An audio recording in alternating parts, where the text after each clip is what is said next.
أعوذ بالله من الشيطان الرجيم. بسم الله الرحمن الرحيم. الحمد لله رب العالمين، والصلاة والسلام على أشرف الخلائق أجمعين، سيدنا وسيد الأولين والآخرين، حبيبنا وحبيب إله العالمين، إمام المرسلين وخاتم النبيين، أبي القاسم المصطفى محمد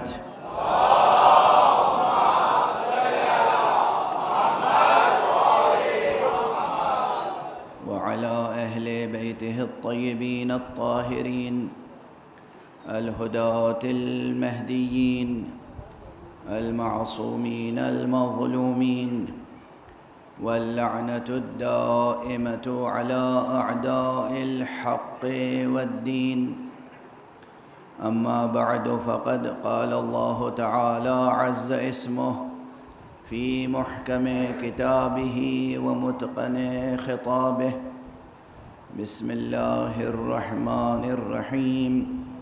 الله نور السماوات والأرض، مثل نوره كمشكاة فيها مصباح، المصباح في زجاجة، الزجاجة كأنها كوكب دري يوقد من شجرة مباركة زيتونة لا شرقية ولا غربية، يكاد زيتها يضيء ولو لم تمسسه نار، نور على نور.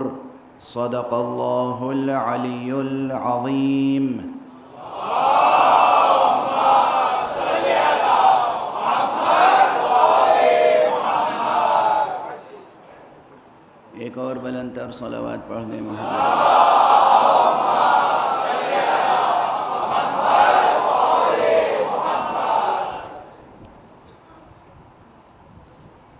پہلی محرم سے بلکہ 29 ذی الحجۃ الحرام سے مسلسل آپ حضرات کی خدمت میں قرآن حکیم کی یہ آیت مبارکہ تلاوت کرنے کی سعادت حاصل کر رہا ہوں. آیت نور. اور میں نے عرض کیا کہ اس آیت کریمہ میں جو اصل موضوع ہے وہ ہے ہدایت الہیہ.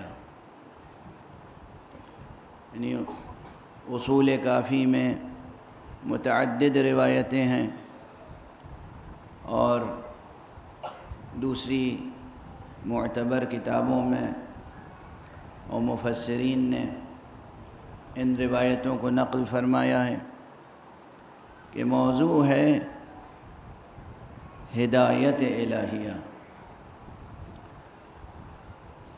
اللہ کی طرف سے جب ہدایت آتی ہے،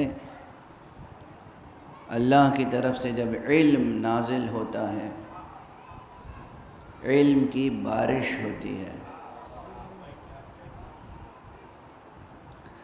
تو کس انداز سے ہوتی ہے؟ اب میں کیا کروں، یہ جو سامنے گھڑی لگی ہوئی ہے نا، یہ دیکھ دیکھ کے دم گھٹتا ہے،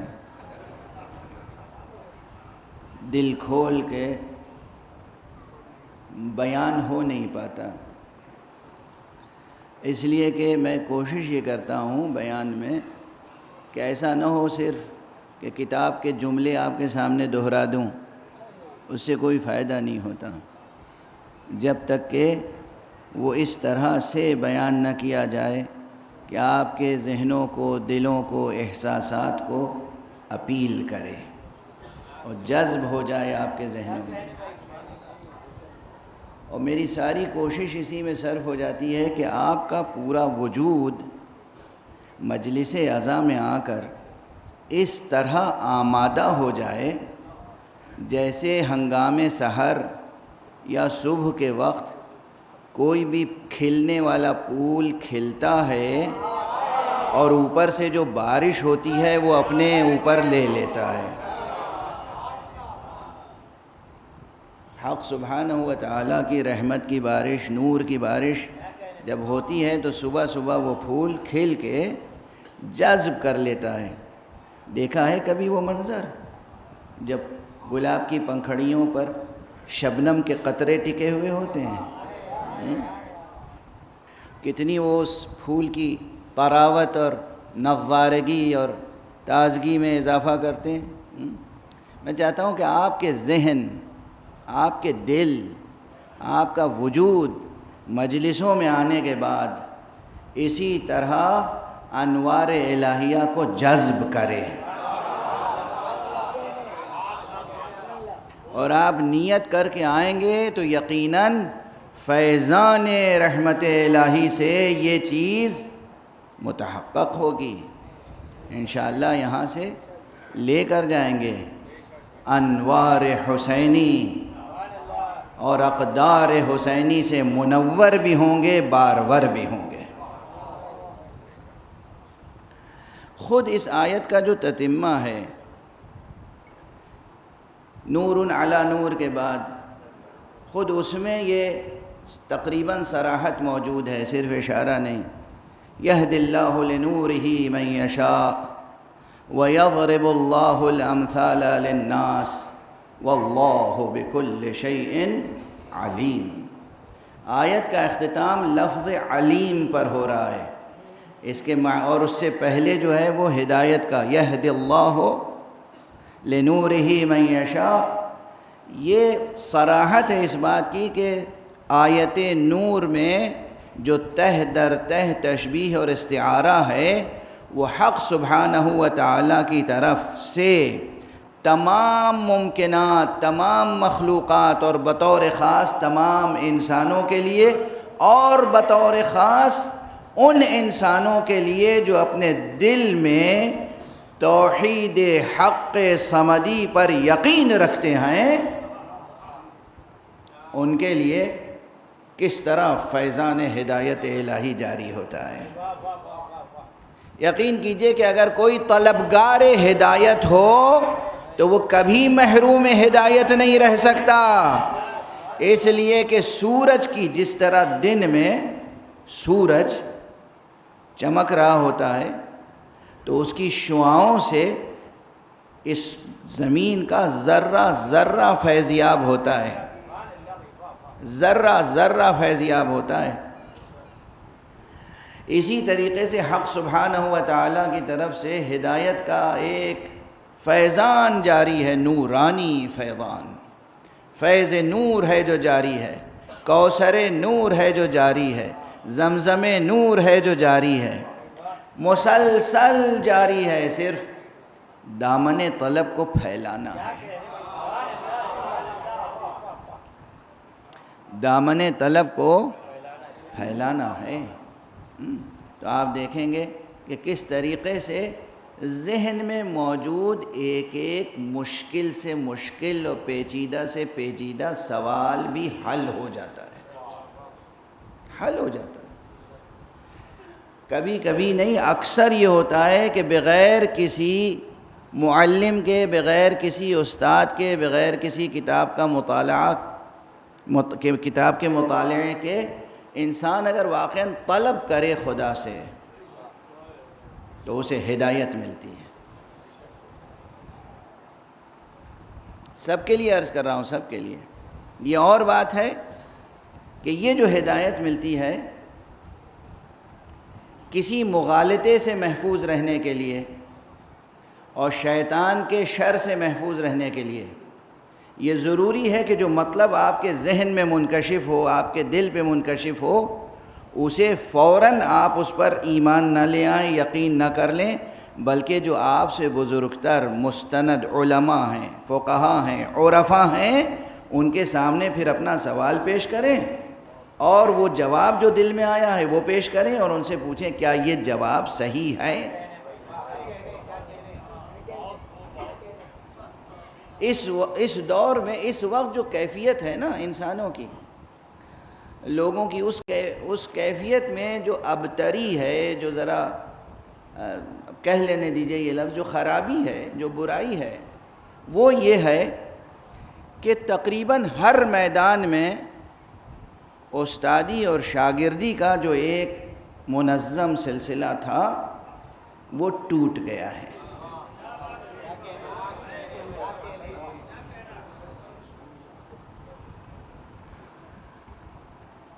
اس کی مثال میں دیتا ہوں، چونکہ مجلس اعضا ہے تو مثال میں دے دوں۔ سب سے پہلے شعر و شاعری۔ شاعری کی دلاویزی یہ ہے کہ ہر شخص کا دل چاہتا ہے شعر کہے،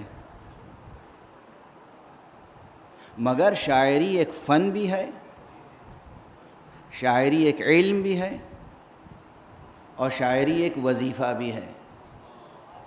شاعری ایک وظیفہ بھی ہے اور ایک فن بھی ہے۔ جب تک کوئی بھی شخص کسی ماہر فن استاد کے سامنے زانو ادب طے نہیں کرتا، اس وقت تک وہ شعر گوئی میں کمال حاصل نہیں کر سکتا۔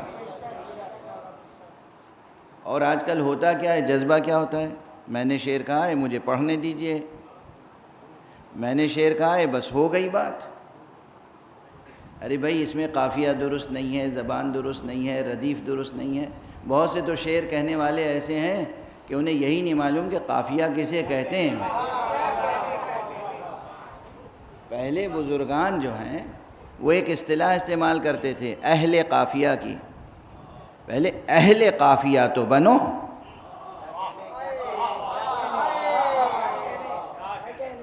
اہل قافیہ، یہ اصطلاح یاد رکھیے گا۔ اب بہت کم ہے، اب زبانوں پہ بالکل نہیں آتی۔ اساتذہ استعمال کرتے تھے کہ یہ شخص اہل قافیہ ہے، یہ شخص اہل قافیہ نہیں ہے۔ تو ایک فن ہے اور اس میں دو مرحلے، اب آ گئی ہے بات تو کہہ لینے دیجئے، کیونکہ یہ حصہ کس بات کا، یہ جو ابھی عرض کر رہا ہوں فرش عزائے حسینی پر آنے والے اپنے جذبات کا اظہار کرنے والے نوجوانوں کی تربیت کا مسئلہ ہے۔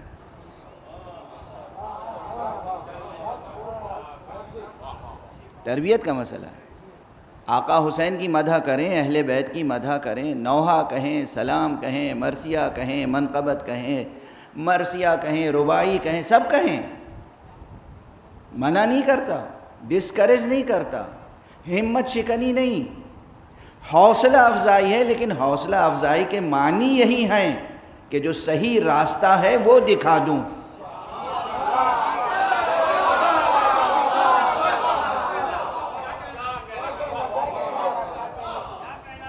جو صحیح راستہ ہے وہ دکھا دوں، یہ ہے حوصلہ افزائی۔ یہ تھوڑی کہ جو سمجھ میں آیا، زبان غلط ہے، محاورہ غلط ہے، روزمرہ غلط ہے، ضرب الامثال کا استعمال بجا نہیں بلکہ بیجا ہے، وزن میں خلل ہے، مصرع ناموزوں ہے، اور ہم کہہ رہے ہیں واہ واہ سبحان اللہ، واہ بیٹا واہ، شاباش۔ یہ خیانت ہے۔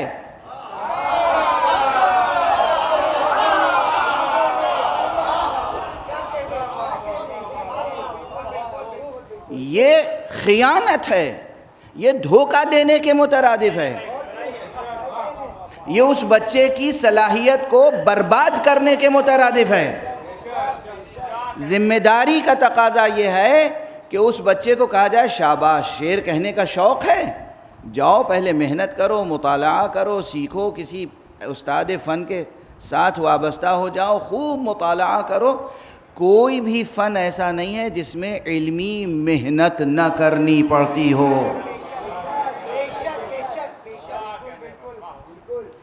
علم سے کٹ کر ہلاک ہو جاؤ گے، سرفراز نہیں ہو سکتے۔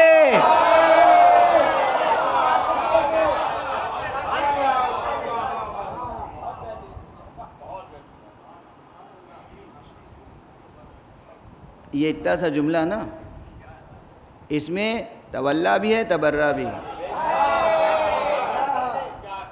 علم سے کٹ کر، علم سے کٹ کر ہلاک ہو جاؤ گے، سرفراز نہیں ہو سکتے، کامیاب نہیں ہو سکتے۔ شعر کہنا ہے تو علم قافیہ سیکھیے، علم عروض سیکھیے، میٹرز کا فن سیکھیے۔ کون سا میٹر؟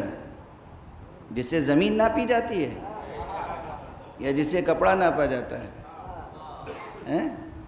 وزن، بحر علم ہے، اور اس کے بھی 2 مرحلے کم سے کم ہیں، کم سے کم 2 مرحلے۔ کبھی کسی کمہار کو دیکھا ہے؟ کمہار جو مٹی کے برتن بناتا ہے،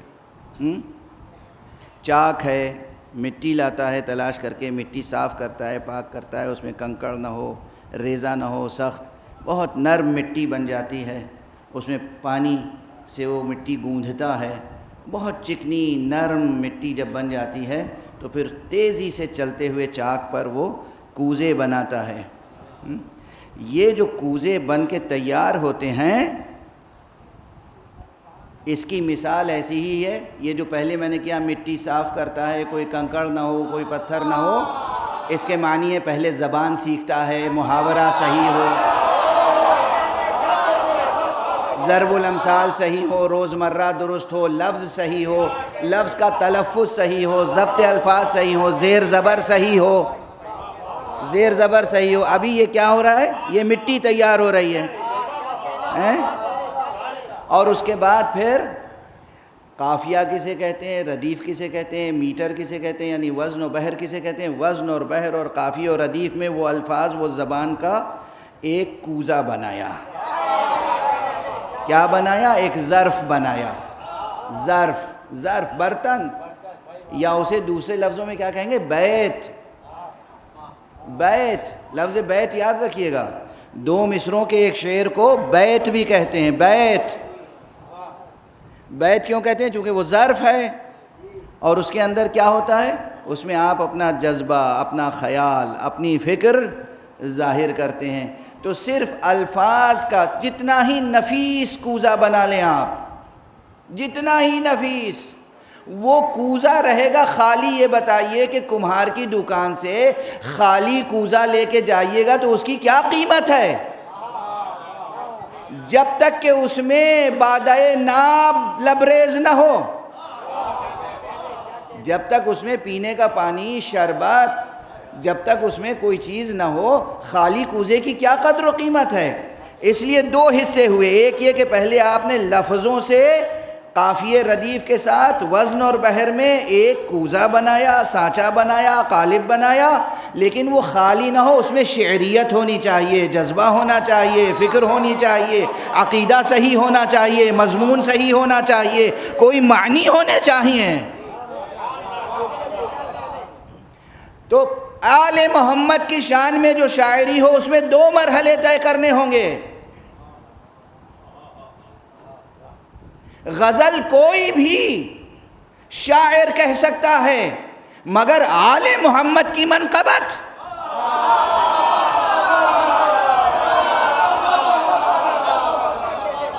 یہ ہر تک بند کا کام نہیں ہے۔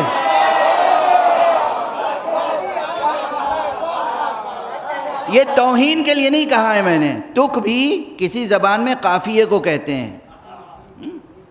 یہ قافیہ پیمائی کرنے والوں کا کام نہیں ہے۔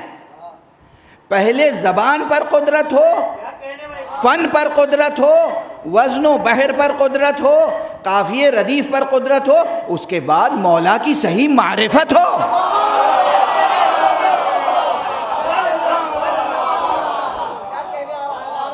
مولا سے صحیح عقیدت ہو۔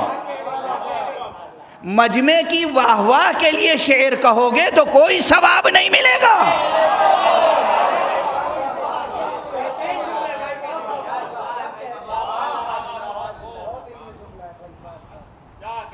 واہ واہ، سبحان اللہ، یا اب اور چیزیں بھی اس میں شامل ہو گئی ہیں۔ کسی اور نیت سے شعر کہا اگر اہل بیت کے شان میں، تو اس سے بڑی محرومی نہیں ہوگی۔ ایک تو جذبہ صحیح ہو، سچا ہو، ارادت ہو، عشق ہو، محبت ہو، مودت ہو، اور پھر عشق اور ارادت اور مودت اور محبت کے ساتھ فن کے تقاضوں کو حاصل کیجئے، زبان کو حاصل کیجئے، اور کہیں کوئی آج مجھے بہت اچھی لگی، ایک بزرگ شاعر ہیں آپ کے اسی بمبئی کے بزرگ شاعر ہیں، اب تو استادوں میں سے ہیں، آج ان کا ایک پیغام آیا میرے پاس، ایک شعر بھیجا اور کہا کہ بتائیے اس میں کوئی فقہی مشکل تو نہیں ہے؟ سمجھ رہے ہیں آپ؟ آج کا واقعہ ہے کہ وہ خود بزرگ شاعر ہیں، سینکڑوں نوجوان شاعروں کو شاعری سکھا چکے ہیں، بزرگ شاعر ہیں اسی بمبئی کے، اور ان کے والد بھی استاد شاعر تھے، مگر انہوں نے اس فقیر کے پاس بھیجا کہ ذرا دیکھیے اس میں کوئی فقہی شرعی اشکال تو نہیں ہے؟ یعنی کیا یہ بات ہم کہیں آل محمد قبول کریں گے؟ اب یہ ایک عام سا جملہ کہوں کہ شعر میں ذاکری کرنے والے ہوں یا نثر میں ذاکری کرنے والے، ہر ایک کو خیال یہ رکھنا چاہیے، نہیں خیال رکھنا چاہیے مجمع قبول کرے گا یا نہیں، خیال یہ رکھنا چاہیے مولا قبول کرے۔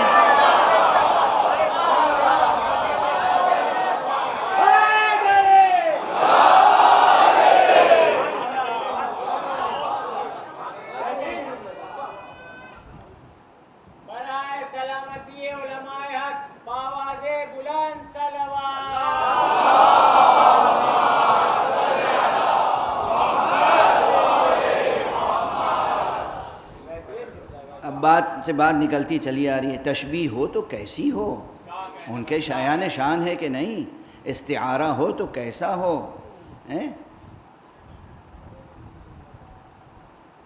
شایان شان معصوم کلام کہنا کسی شاعر کی سب سے بڑی فضیلت ہوتی ہے۔ اب بس ایک جملہ کہہ کے یہ حصہ اس تقریر کا یہیں تمام کروں۔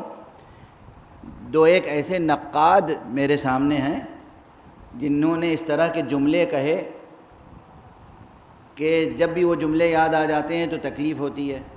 ان کا نعت یا سلام مرثیہ یا مذہبی شاعری جسے کہتے ہیں، اس میں کسی عظیم شاعری کی تخلیق ممکن ہی نہیں ہے۔ جو شعر و ادب کا نقاد ایسی فکر رکھتا ہو اس سے زیادہ پست کوئی نہیں ہو سکتا۔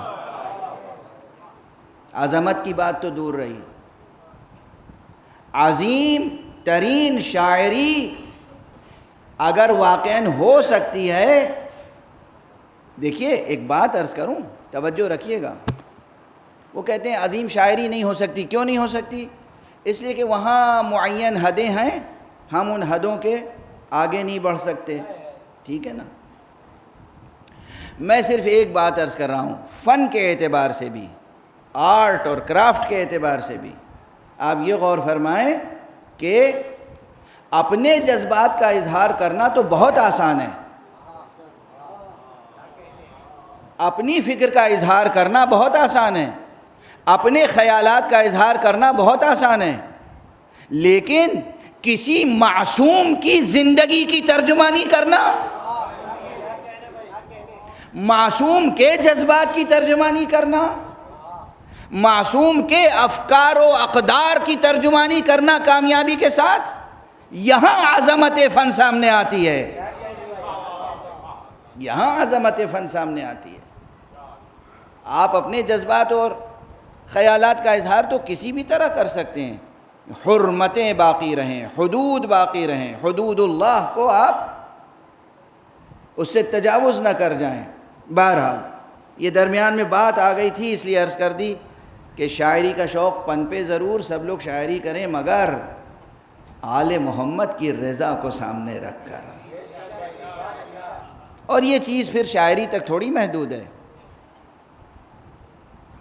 ہر فن میں معلوم ہوا۔ دیکھیے یہ دست ادب جوڑ کے عرض کر رہا ہوں، آج کل بہت سا کار خیر ہوتا ہے، بظاہر کار خیر،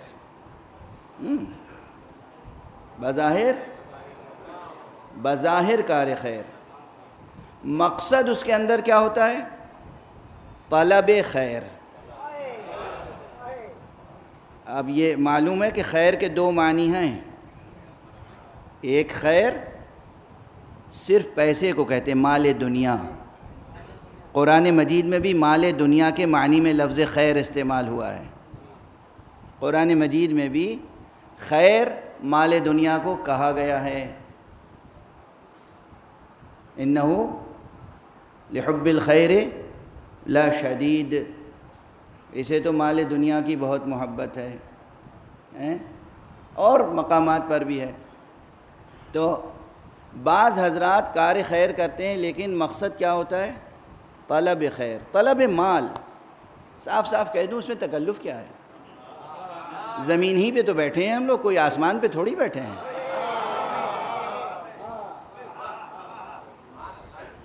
حالانکہ میں معذرت چاہتا ہوں، عمومی حالات کے تحت کہہ دیا، جو فرش عزا پہ بیٹھتا ہے وہ تو بہت بلند ہوتا ہے۔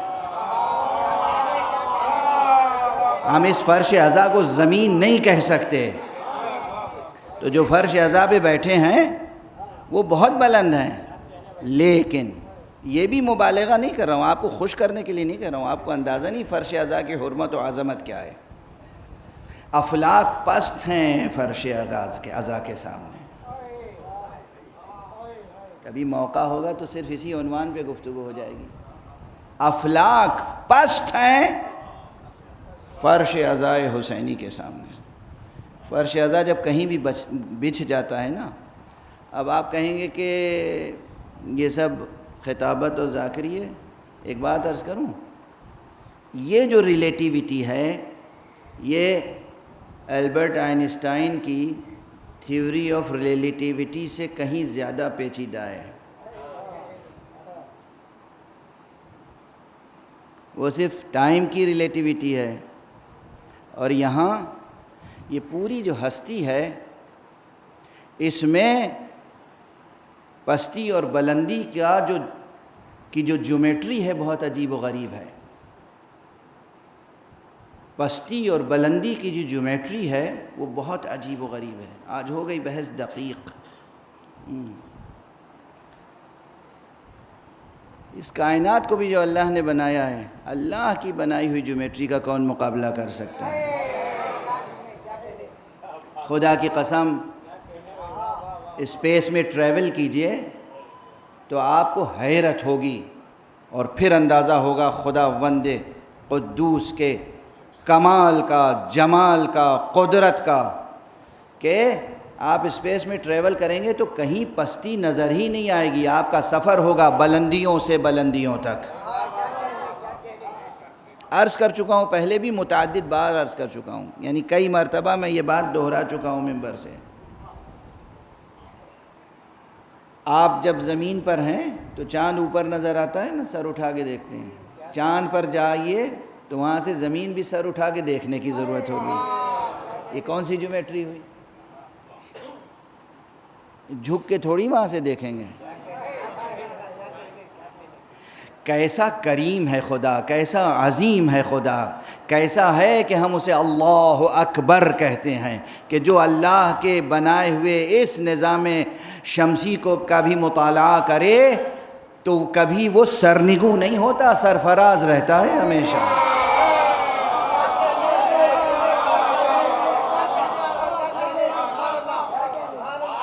اللہ سے جڑے رہو گے تو نظر بھی بلند رہے گی، سر بھی بلند رہے گا،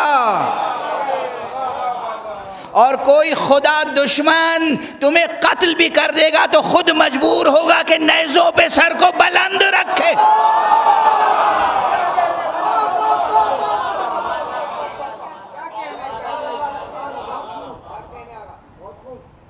خدا سے جڑے رہو، خدا سے، اللہ، خدا سے جڑے رہو گے، کبھی سرنگو نہیں ہوگے، کبھی سر نہیں جھکے گا، کبھی نظر جھکے گی نہیں، کبھی شرمندگی نہیں ہوگی۔ تو بہرحال میں یہ عرض کر رہا تھا کہ یہاں بلندی اور پستی کا معیار جو ہے، جو جیومیٹری ہے، بڑی عجیب و غریب ہے، بڑی پر اسرار۔ ہر ذرہ چاہے کتنی ہی پستی میں ہو، نسبت اگر اس کی خدا سے قائم ہو جائے گی تو وہ بلند نظر آئے گا، اور کوئی چاہے پہاڑ کی چوٹی پہ بھی پہنچ جائے، اگر خدا سے تعلق نہیں ہوگا تو پست نظر آئے گا۔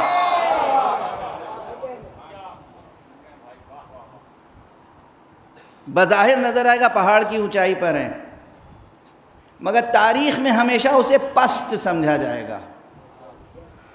لیکن اگر کوئی ذرہ بھی ہے نسبت اسے حق سے ہو گئی، وہ بلند رہے گا ہمیشہ، اس میں بلندی بھی رہے گی، عظمت بھی رہے گی، حرمت بھی رہے گی، نورانیت بھی رہے گی، چمک دمک رہے گی۔ بار بار جب ہم گفتگو کرتے ہیں، بہت سی باتیں عرض کرنی ہیں آپ کے سامنے، اور وقت تیزی سے گزر گیا، اور اس میں ایک قصور آپ حضرات کا بھی ہے، وہ یہ ہے کہ بہت زیادہ داد دینا شروع کر دیتے ہیں تو وقت جلدی سے کٹ جاتا ہے اور مطالب رہ جاتے ہیں، مطالب رہ جاتے ہیں، میسیجز رہ جاتے ہیں۔ یاد رکھیے اس وقت پوری دنیا میں بہت سے مسائل ہیں، پوری دنیا کی بات کر رہے ہیں، بہت سے مسائل ہیں، غربت، جہالت، اور اس غربت اور جہالت کے نتیجے میں غلط فہمیاں، نفرتیں، دشمنیاں، جنگ و جدل، اور اس سب جہالت اور غربت اور بے امنی اور جنگ و جدل، اس سب کو معاشرے انسانی میں باقی رکھنے والے کون ہیں، انہیں پہچان لیجئے۔ سب سے مشکل ٹاپک ہے یہ، سب لوگ سینے پہ ہاتھ رکھ لیں گے اور سنیں۔ آج مولانا نے بہت خطرناک ٹاپک چھیڑ دیا۔ اللہ رحیم ہے، اللہ کریم ہے، اللہ عظیم ہے، اللہ رازق ہے۔ یہ پوری کائنات جو نظر آتی ہے ان آنکھوں سے، یہ دنیا، یہ اللہ سبحانہ و تعالیٰ کے اسم مبارک رحمان کا مظہر ہے۔ وہ آخرت جو ہے، دار آخرت، یہ اللہ سبحانہ و تعالیٰ کے اسم رحیم کا مظہر ہے۔ تو جب وہ رحیم ہے، کریم ہے، عزیز ہے، قدیر ہے، قادر ہے، رازق ہے، تو پھر اس دنیا میں اس کے بندوں میں جہالت کہاں سے آئی؟ غربت کہاں سے آئی؟ ظلم و ستم کہاں سے آیا؟ مٹتا کیوں نہیں آخر یہ؟ غربت مٹتی کیوں نہیں؟ جہالت مٹتی کیوں نہیں؟ سوال ہے یا نہیں؟ یہ سوال ستاتا ہے یا نہیں ستاتا آپ کو؟ آپ کو جتنا ستاتا ہے مجھے بھی بے چین کرتا ہے۔ دیر دیر تک راتوں میں مصلی پہ بیٹھ کر پروردگار سے یہی فریاد کرتا ہوں، پروردگار تو کریم ہے، تو عظیم ہے، تو رازق ہے، تو رزاق ہے، یہ تیرے بندے آخر یہ کس لیے افلاس میں مبتلا ہیں؟ یہ کس لیے غربت میں مبتلا ہیں؟ یہ کس لیے کیوں پریشانیوں میں مبتلا ہیں؟ صبر سے سنیے گا اور دل پر نقش کر لیجئے گا۔ ہر ذہن میں اٹھنے والے سوالات کا جواب ہے اس میں، سنگین سوالات ہیں۔ کبھی کبھی فقر اس درجے پہ پہنچ جاتا ہے کہ انسان دین سے بیزار ہو جاتا ہے۔ ناداری، فقر، افلاس، بھوک، پریشانی انسان کو کافر بنا دیتی ہے۔ معصوم نے خود کہا ہے۔ تو یہ ایک مسئلہ ہے انسانیت کا، لیکن اس مسئلے میں دو جنبے ہیں، دو پہلو۔ پہلی بات، یہ بات ایسی ہے کہ جو شاید میں عشرہ محرم میں نہ چھیڑتا تو بہتر تھا، اس لیے کہ یہ ڈسکس کرنے کی ضرورت ہے نا، سوالات ہیں، جوابات ہیں، لیکن بہرحال اسے محفوظ رکھیے گا ذہنوں میں، اور کسی اور موقع پر اس کی تفصیل عرض کر سکا تو عرض کروں گا۔ اولاً تو یہ دار دنیا دار امتحان ہے۔ یہ اکثر سنتے رہتے ہوں گے جملہ آپ، اور میں بھی عرض کر چکا ہوں اور عرض کر رہا ہوں، یہ دنیا، یہ خاک اور خون کی دنیا، یہ دار امتحان ہے۔ ہم سب یہاں پر امتحان کے لیے بھیجے گئے، اور محمد اور آل محمد کے انوار مبارکہ قربانیوں کے لیے بھیجے گئے۔ وہ قربانیوں کے لیے آئے اور ہم امتحان کے لیے آئے، لیکن امتحان کی بھی تو کوئی حد ہوتی ہے۔ ہر ایک کا تو امتحان نہیں لیا جاتا، ہمیشہ تو امتحان نہیں لیا جاتا۔ کتنے سنگین مسائل ہیں، کتنے سنگین مسائل ہیں، یعنی اس میں فلاسفیکل اور انٹلیکچوئل اپروچ بھی چاہیے اور بڑا صبر اور حوصلہ بھی چاہیے. اللہ خدا کی قسم قرآن مجید کی آیتیں موجود ہیں اور اللہ کے نبیوں کی فرمائشیں موجود ہیں, ائمہ اطہار کی فرمائشیں موجود ہیں. میں اس سب کا فشردہ اور خلاصہ مفہوم عرض کر رہا ہوں اس لیے کہ ایک ایک فقرہ نقل کر کے اور ترجمہ کروں اور ترجمہ نہیں کروں تو بالکل ہی وقت میں گنجائش نہ ہوگی. اللہ رازق ہے, اللہ عادل ہے, اللہ کریم ہے, اللہ معطی الخیرات ہے. اللہ ہر فرد کو خلق کرنے سے پہلے اس کا رزق مہیا کر دیتا ہے. اس زمین پر آپ کا قدم بعد میں پڑتا ہے. شکم مادر سے آپ جب باہر آتے ہیں تو زمین پر آپ کا قدم بعد میں پڑتا ہے, آپ کا رزق زمین کے سینے میں پہلے آ جاتا ہے. توجہ رکھیے گا. اور جب تک آپ اپنے ہاتھوں سے نوالا تناول فرمانے کی قدرت نہیں رکھتے, کھانے کی قدرت نہیں رکھتے, اس وقت تک ماں کے سینے میں آپ کی غذا ہوتی ہے. اور صرف انسانوں تک محدود نہیں ہے یہ بات, آپ تمام حیوانات کو دیکھ لیجئے. ہر حیوان, ہر ذرہ وجود, اب کہہ دوں تمام موجودات, ان کی ضرورت زندگی پہلے مہیا ہوتی ہے, وہ شے بعد میں آتی ہے. یہ ہے اس کی عظمت, یہ ہے اس کا کرم, یہ ہے اس کی رزاقیت.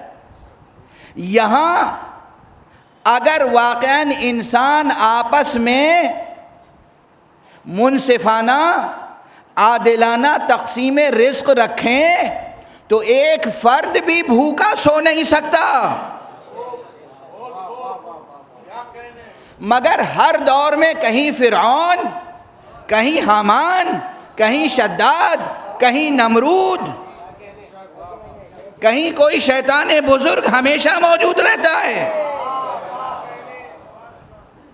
انسانیت کا سب سے بڑا دشمن جو اس وقت عنصر ہے وہ ہے کیپٹلزم, اور خصوصیت کے ساتھ ویسٹرن کیپٹلزم. کوئی سیاسی گفتگو نہیں ہے, مسئلہ ہے درد انسانیت کا, مسئلہ ہے درد انسانیت کا. شعور بیدار کیجئے, اقتصادی شعور, شعور بیدار کیجئے سیاسی شعور, شعور بیدار کیجئے سماجی شعور, شعور بیدار کیجئے مذہبی شعور. ایسا نہ ہو کیپٹلسٹوں کے ہاتھوں بکے ہوئے علماء بھی آپ کو دھوکہ دے جائیں.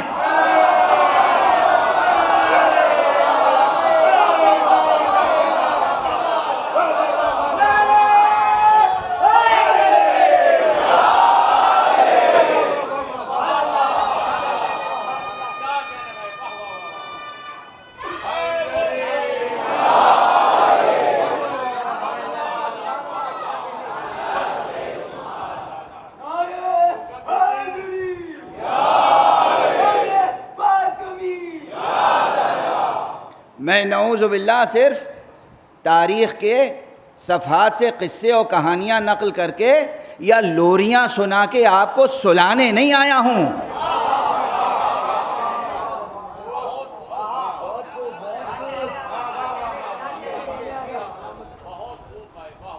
آپ کے دماغوں میں, ذہنوں میں بڑی تابناکی ہے, بڑی روشنی ہے, بڑی تابکاری ہے, بڑی قوت ہے. اسے بیدار کیجئے. یہ جو آیت شریفہ میں, آیت نور میں لفظ مشکات ہے, اس کی باطنی حقیقی تعویل ذات گرامی مصطفیٰ اور ذات گرامی حضرت زہرا سلام اللہ علیہا ہے.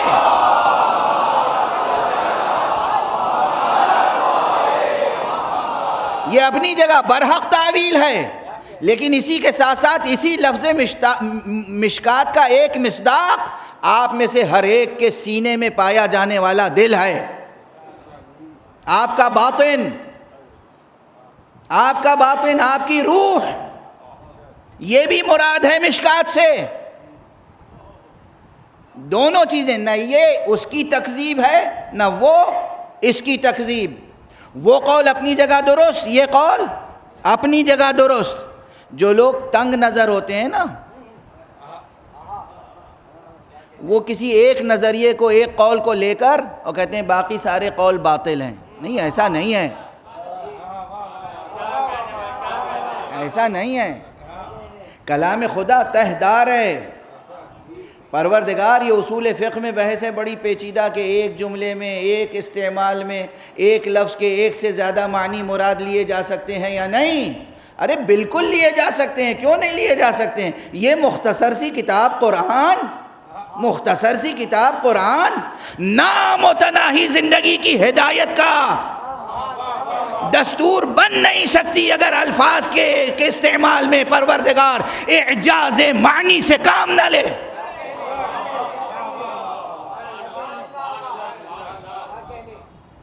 دقیق علمی مسئلہ ہے، کہہ دیا. ہو سکتا ہے بہت سے بچے جوان نہ سمجھیں، مگر کان میں پڑا رہے گا. یہ جملہ تو سوچتے رہیں گے، کوئی اہل ملے گا اس سے مسئلہ حل کر لیں گے. مشکات آپ کے دلوں میں ہے، آپ کے وجود میں ہے مشکات. اسے روشن رکھیے، اس کے اوپر پردے نہ پڑنے پائیں.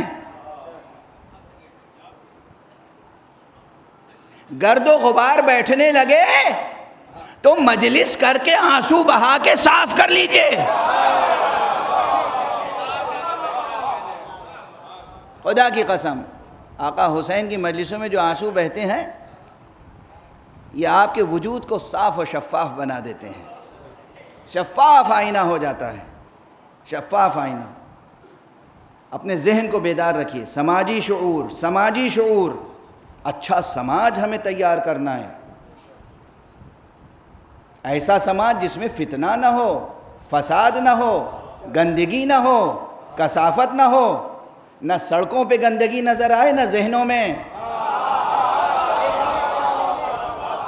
ایسا سماج، ایسا معاشرہ. رشتوں میں محبتیں ہوں، نفرتیں نہ ہوں. رشتوں میں محبتیں ہوں، نفرتیں نہ ہوں. فرش ازا سے اٹھنے کے بعد بھی اگر کوئی جائے اور ایک بھائی دوسرے بھائی کو نفرت کی نظر سے دیکھے، اس کے معنی یہ ہے کہ اس نے مجلس کا تبرک حاصل نہیں کیا.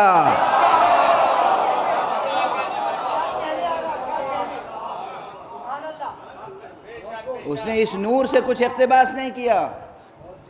سماجی شعور بیدار ہو، سیاسی شعور بیدار ہو.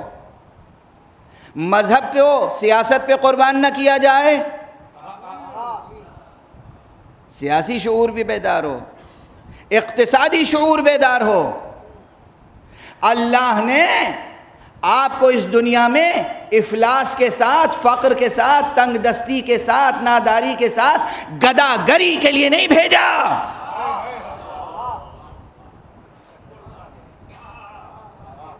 اگر اسلامی شریعت کی روح کو سمجھنا ہو تو یہ دیکھیے قرآن مجید میں اکثر مقامات پر جہاں صلاۃ کا ذکر ہے وہیں زکوٰۃ کا. اور کس صیغے میں ذکر ہے؟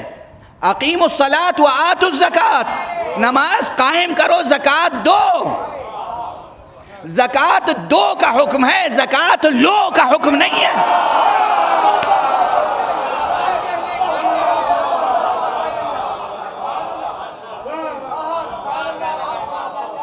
زکوٰۃ لو کس سے کہا گیا؟ پیغمبر سے. لو ان سے، صدقات لو اور تقسیم کرو. لے کر بینک بیلنس نہ بناؤ. لو صدقات، زکوٰۃ جمع کرو، لو ان سے. غریبوں میں، فقیروں میں، محتاجوں میں، مستحقوں میں، یتیموں میں، بیواؤں میں تقسیم کرو. تمہیں تمہارا چہرہ تقسیم کرنے والوں کی صف میں نظر آنا چاہیے، لینے والوں کی صف میں نہیں نظر آنا چاہیے.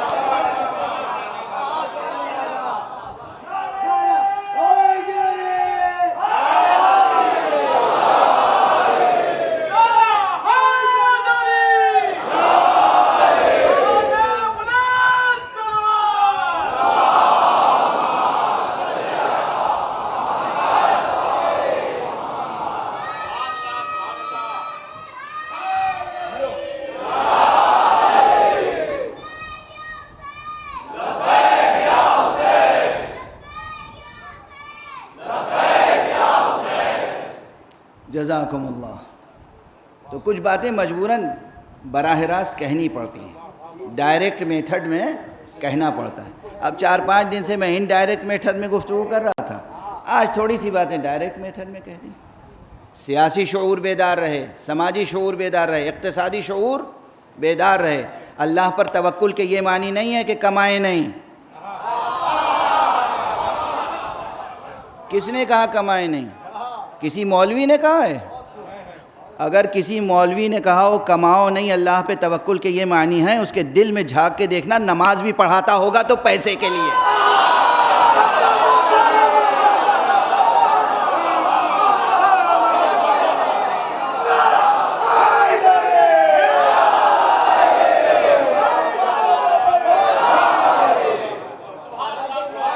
یہ نماز بھی پڑھاتے ہیں کس لیے؟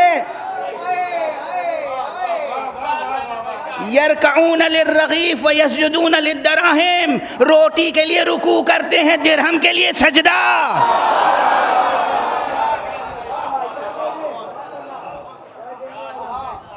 غلط تصور پیش کیے گئے ہیں، تصورات مذہبی، دین کے غلط تصورات پیش کیے گئے. وہ غنی پروردگار جس نے اس امت کو پیدا کیا تھا کہ پوری دنیا کے دامن کو مرادوں سے بھر دے، اس امت کو فقیر بنا کے رکھ دیا.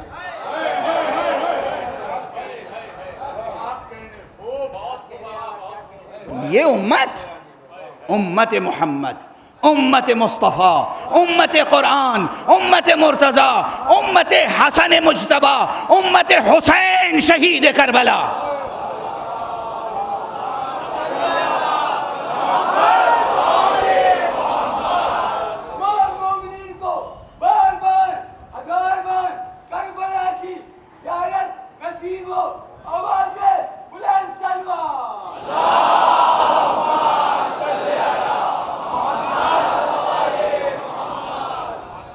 دین کا مسخ شدہ تصور پیش کر دیا، مذہب کا بگڑا ہوا تصور پیش کر دیا.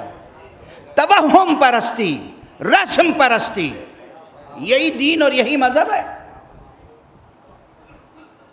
یہ دین ہے، یہ مذہب.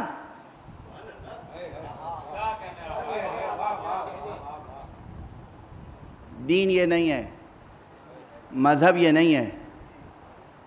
دین اور مذہب، جب تازہ اسلام آیا تھا، اللہ کی ہدایت کی روشنی جب پھیلی تھی، جب قرآن کا علم پھیلا تھا، جو عربستان کے چرواہے، عربستان کے بادیہ نشین، ان میں اتنی طاقت آ گئی کہ پوری دنیا میں ایک سپر پاور حکومت قائم کر دی.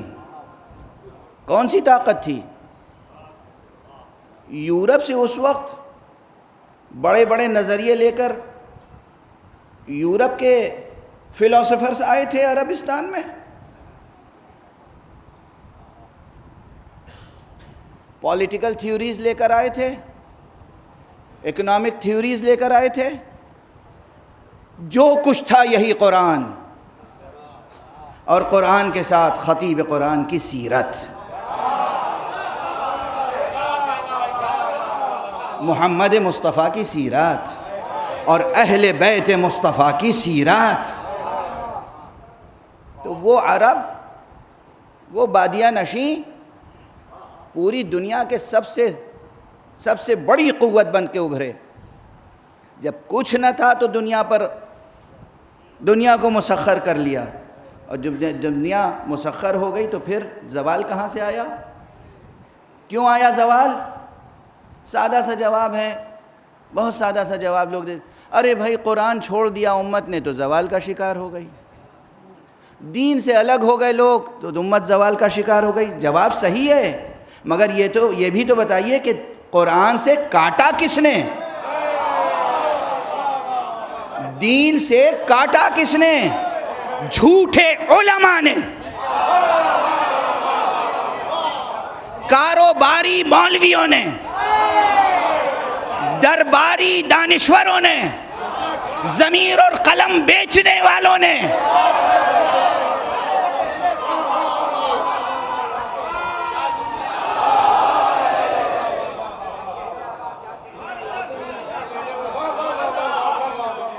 سادہ سادے عوام، یہ سب معصوم عوام، سادہ لو عوام، سادہ دل عوام، صاف تختی کی طرح ذہن رکھنے والے عوام. میں ممبر پہ بیٹھا ہوں، جو میں بول رہا ہوں وہی تو نقش ہوگا نا. اگر میں یہ بتاؤں کہ عزاداری سید الشہداء کی روح ہے بے دینی سے جہاد، تو آپ کو یہ یاد رہے گا. اور اگر آپ کو میں بتاؤں کہ تم کتنی ہی بے دینی کرتے رہو، بس ایک آنسو بہا لو گے، پاک ہو جاؤ گے، کیا اثر ہوگا اس کا؟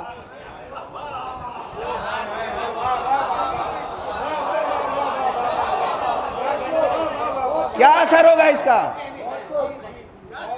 بے شک یہ آنسو جنت کی قیمت ہے، بے شک، کوئی شک نہیں. اخلاص کے ساتھ، عشق کے ساتھ، محبت کے ساتھ، ارادت کے ساتھ، معرفت کے ساتھ ایک قطرہ اشک عزا اتنا قیمتی ہے کہ ایک نہیں ہزاروں جنتیں خرید لی جائیں.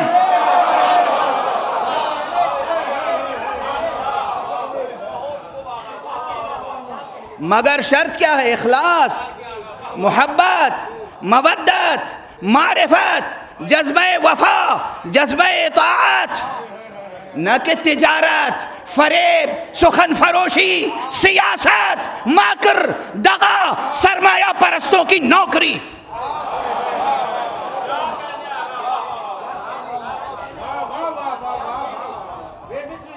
یہ عزاداری قوت ہے، یہ عزاداری قوت ہے. خدا کی قسم اگر صحیح معنی میں عزاداری کرے تو دنیا کے تمام مسائل اس عزاداری سے حل ہو جائیں.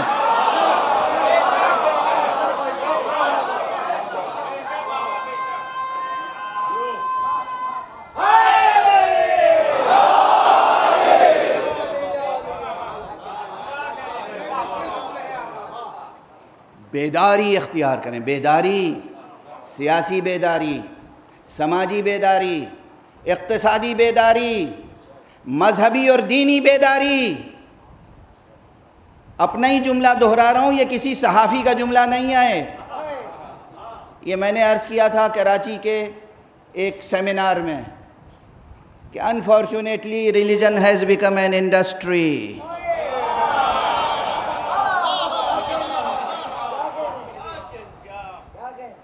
ہو چکا ہے یہ سانحہ. ایک طرف ریلیجن انڈسٹری بن گیا، ایک طرف میڈیا انڈسٹری بن گیا، ایک طرف دہشت گردی، کرائم انڈسٹری بن گیا. اور یہ سب کے سب انڈسٹری جب بن جاتی ہے تو انڈسٹری رہتی کس کے پاس ہے؟ کیپٹلسٹ کے پاس.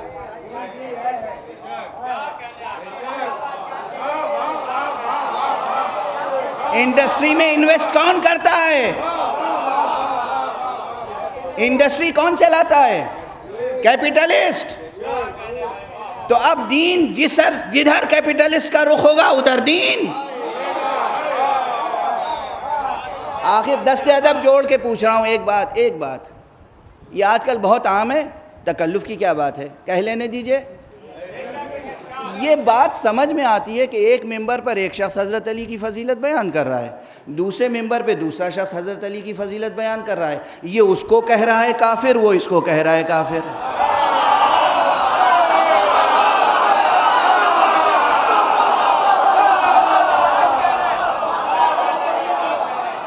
وہ کہہ رہا ہے میں ہوں بس وفادار، یہ کہہ رہا ہے میں ہوں بس وفادار. کون سا جھگڑا ہے؟ یہ مولا کی عزاداری ہو رہی ہے، یہ فداکاری ہے، یہ اخلاص ہے، یہ بے لوثی ہے، یہ بے نفسی ہے، یا یہ کسی کے اشارے پہ ہوتا ہے؟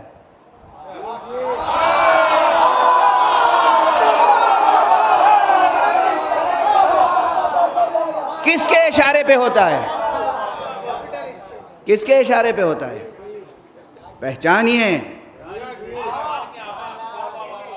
پوری انسانیت کی بات کر رہا ہوں میں، صرف شیعوں کی اور مسلمانوں کی نہیں بات کر رہا ہوں، پوری انسانیت کا اس وقت سب سے بڑا دشمن عنصر پورے عالم انسانی کا کیپٹلزم ہے، اور بطور خاص ویسٹرن کیپٹلزم۔ یہ کہتے ہوئے میں ڈر نہیں رہا ہوں، میں خود ویسٹ سے آیا ہوں اس وقت آپ کے سامنے، یہ تو جانتے ہیں نا آپ، فخر سے نہیں کہہ رہا ہوں کہ میں لندن میں رہتا ہوں۔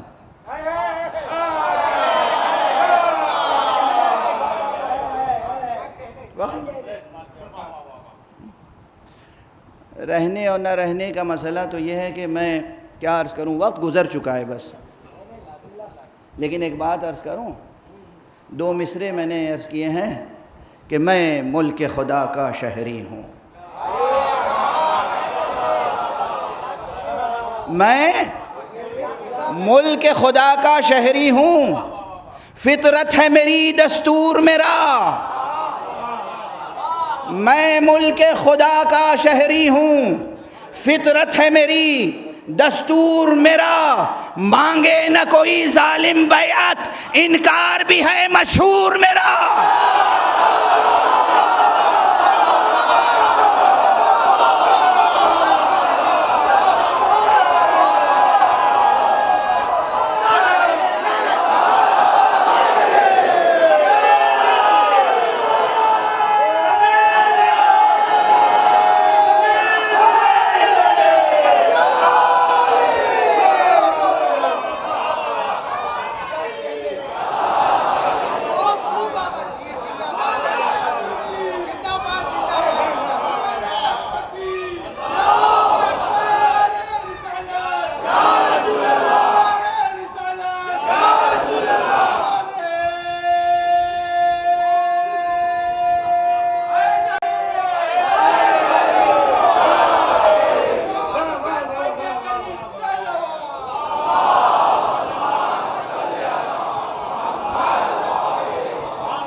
بس وقت ختم ہو گیا، وقت تمام ہو گیا، وقت ختم ہو گیا، یہ جو کچھ بھی کہا تھا یہ سب انوار و اقدار حسینی کا خلاصہ تھا۔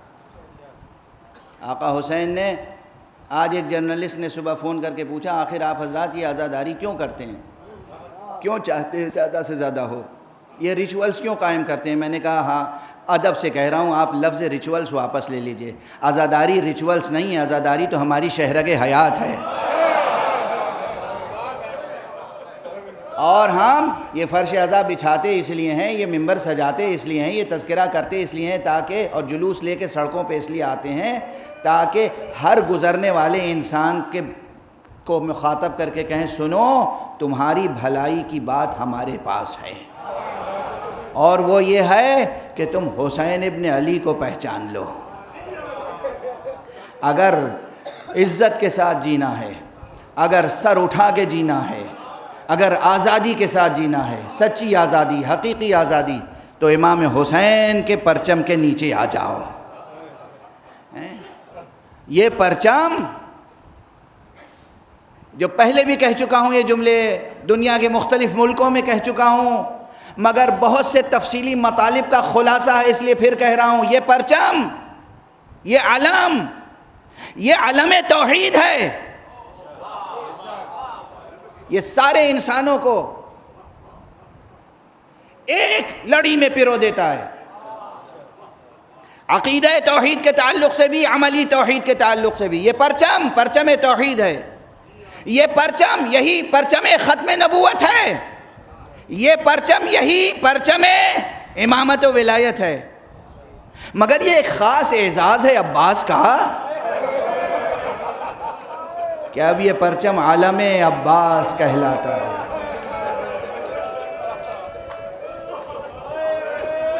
اجرکم علی اللہ۔ میں شرمندہ ہوں، میں دست ادب جوڑ کے معافی چاہتا ہوں، حق ادا نہیں ہو سکا، وقت گزر گیا، وقت بالکل گزر گیا، سامنے گھڑی لگی ہوئی ہے، لیکن اب معال مجلس کے طور پر، چونکہ اور مجلسیں بھی ہیں ان کا بھی احترام ہے، آج 7ویں محرم گزر گئی، 8ویں محرم کی شام ہے، آج عموماً ہمارے یہاں حضرت ابو الفضل العباس کا تذکرہ۔ اب بالکل وقت نہیں ہے، بالکل وقت نہیں ہے، آپ کو بس یاد دلانا ہے کون عباس، جسے اللہ سے خاص طور پر علی نے مانگا تھا۔ اچھا یہ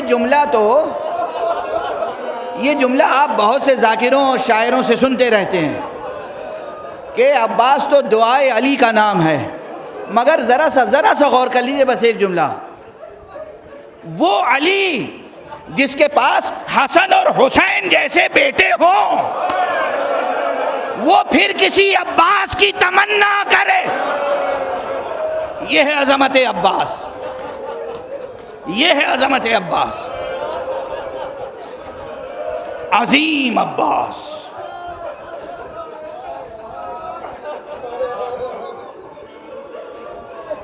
محفوظ عن الخطا عباس۔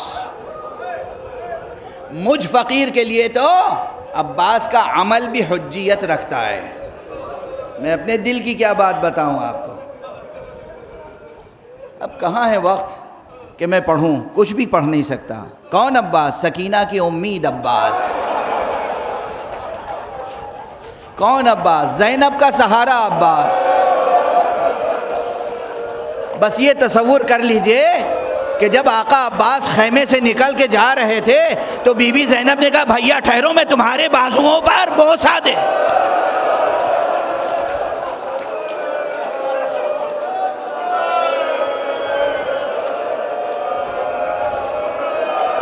کون عباس؟ اور جب بہن نے بھائی کے شانے پہ بوسہ دیا تو ایک مرتبہ بھائی نے کہا میری بہن اجازت دو میں تمہارے بازوؤں کے بھی بوسہ۔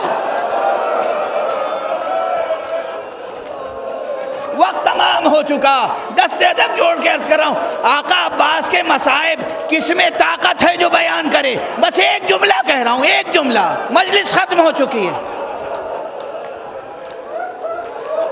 ایک بہت بڑا نام ہے، ایک بہت بڑا نام ہے تاریخ فقہ میں، تاریخ فقہ اسلامی، بہت بڑا نام، عارف بھی تھے، مجتہد، فقیہ، اور تقریباً ان کی شخصیت کے بارے میں کسی قسم کا کوئی اختلاف نہیں ہے۔ علامہ آیت اللہ العظمیٰ سید مہدی بحر العلوم، نجف اشرف میں ان کی قبر موجود ہے، اور ان کا خاندان آل بحر العلوم کے نام سے مشہور ہے، معروف ہے۔ سینکڑوں علماء اس ایک خاندان میں پیدا ہوئے، اور خود ہمارے ہندوستان میں جو فیض کا سلسلہ ہے فقہی شرعی، وہ ان کے شاگردوں سے آگے بڑھا۔ علامہ سید مہدی بحر العلوم، جائیے گا، خدا کرے کہ نجف کی زیارت نصیب ہو آپ کو، کربلا کی زیارت نصیب ہو، تو آپ نجف میں جو امام امیر المومنین علیہ السلام کے حرم سے باب الطوسی ہے جو وادی السلام کی طرف جاتا ہے، ادھر جب نکلیں گے تو بائیں جانب کو، حرم سے وادی السلام جاتے ہوئے بائیں جانب کو ایک مسجد ہے، مسجد طوسی، اس مسجد میں داخل ہوں گے تو وہاں ایک طرف شیخ ابو جعفر طوسی کی قبر ہے اور ایک طرف حضرت مہدی بحر العلوم کا پورا مقبرہ ہے۔ سید مہدی بحر العلوم نے سے کسی نے پوچھا، بس اب میں اس سے زیادہ پڑھ نہیں پاؤں گا، کہ آقا ہم سنتے ہیں عباس کا پیکر بہت بلند و بالا شخصیت تھی، اسب پہ 2 رکابہ پہ سوار ہوتے تھے، بہت بلند و بالا شخصیت تھی، اسب پہ 2 رکابہ پہ سوار ہوتے تھے۔ جب شہید ہوئے تو ان کی قبر بہت بڑی ہونی چاہیے تھی۔